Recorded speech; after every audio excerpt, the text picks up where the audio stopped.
Bonjour, bienvenue sur jean-pierre-villade.com. Je vous propose un nouveau tutoriel sur EBP Pay Pro V18 2014 sur le paramétrage de votre plan de paye. Cette thématique sur le paramétrage fait l'objet de 3 tutoriels. Nous verrons dans un premier temps le tutoriel sur la création des variables, où nous verrons des variables de type constante, formule de calcul ou de type à saisir. Ensuite, nous verrons les rubriques. Donc là, ce sera un second tutoriel où nous verrons des rubriques de brut, des rubriques de cotisation ou des rubriques de net. Et pour finir, nous verrons un troisième tutoriel sur les profils qui permettra, je dirais, d'intégrer toutes les rubriques où vous aurez fait du paramétrage à travers les rubriques pour en fait affecter les profils à votre salarié pour faire votre bulletin de paye.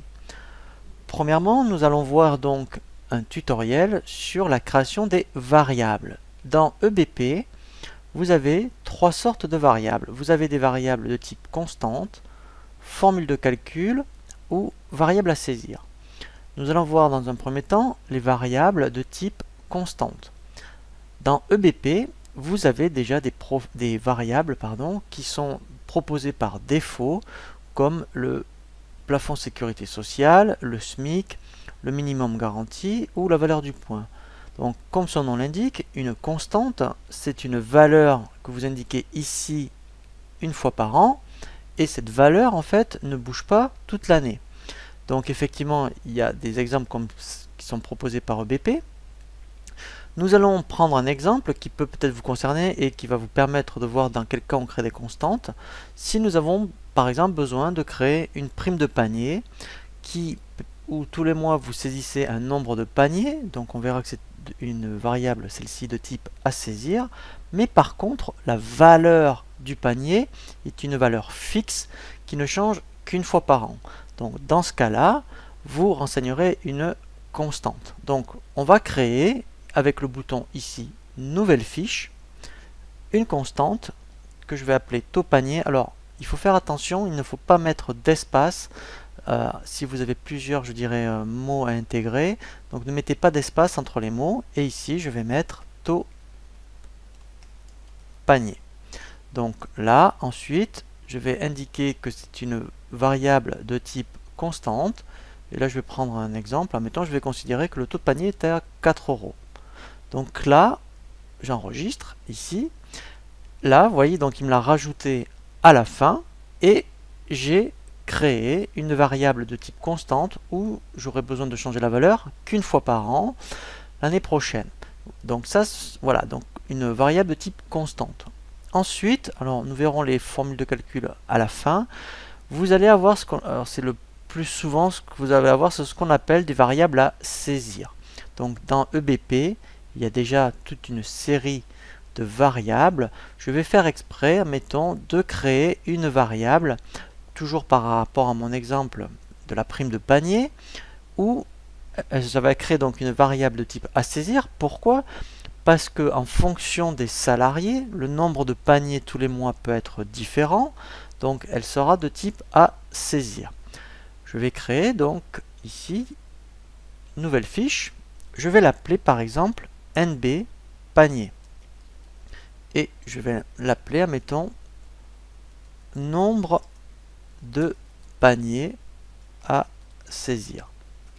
Et là, effectivement, elle sera de type variable à saisir, puisque tous les mois, le nombre, effectivement, peut être différent en fonction des salariés. Donc ensuite, effectivement, dans le deuxième tutoriel au niveau des rubriques de brut, nous verrons comment créer une prime de panier avec les deux variables. En base pour le nombre de paniers et en taux, nous dirons taux panier.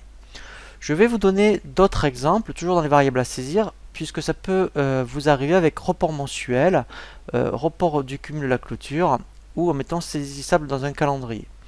Vous pouvez très bien avoir des variables de type à saisir avec un report mensuel. Un exemple, les avantages en nature voiture. Donc, je vais créer une autre variable que je vais appeler AV pour avantage en nature, VOIT. Ici, je vais l'appeler avantage en nature voiture. Alors, j'aurais pu la créer en constante si la valeur de l'avantage en nature était le même pour tous les salariés, admettons pour les cadres. Ici, admettons, je vais dire elle est de type à saisir avec un report mensuel, parce qu'éventuellement, en fonction des salariés, l'avantage en nature, le montant peut être différent. Donc, en fait, report mensuel permet de saisir la valeur une fois au mois de janvier pour chaque salarié.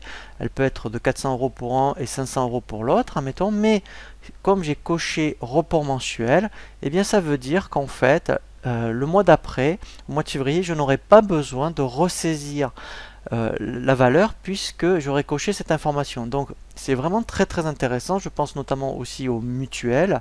Si la valeur d'une mutuelle est différente en fonction des salariés, eh bien vous créez une variable, admettons, qu'on va appeler mutuelle.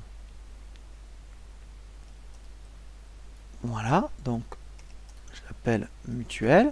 Et je vais cocher variable à saisir et report mensuel parce que peut-être que pour les non-cadres, éventuellement la mutuelle est de temps et que pour les cadres, peut-être, alors là je parle de mutuelle forfaitaire, hein, la valeur est différente. Donc ça c'est un autre exemple. Voilà, donc là nous avons vu les variables à saisir, donc c'est 90% je dirais des types de variables que vous allez créer et vous pouvez très bien avoir des variables de type formule. Alors là, c'est vrai que c'est déjà moins courant, mais un exemple, si je prends des exemples qui sont proposés par EBP.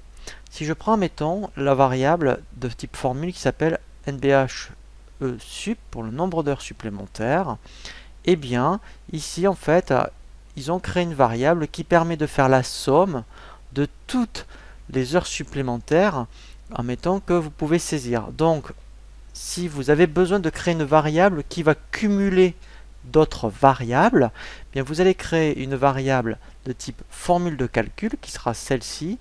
Et ensuite, après, effectivement, vous allez indiquer ici dans la formule, je dirais, toutes les variables que vous voulez additionner. Donc en mettant, vous en avez une autre dans le même style. Alors en même temps aussi j'en profite par rapport aux heures réelles.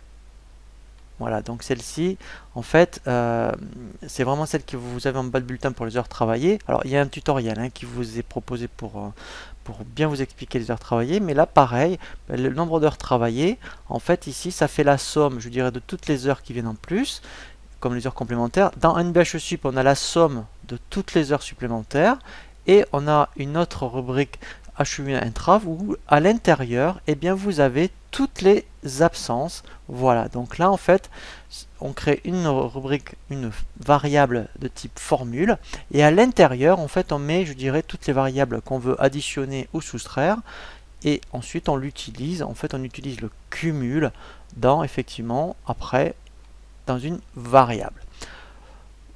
Voilà pour la création des variables sur EBP. Je vous dis à très bientôt sur jeanpierrevillette.com pour un nouveau tuto.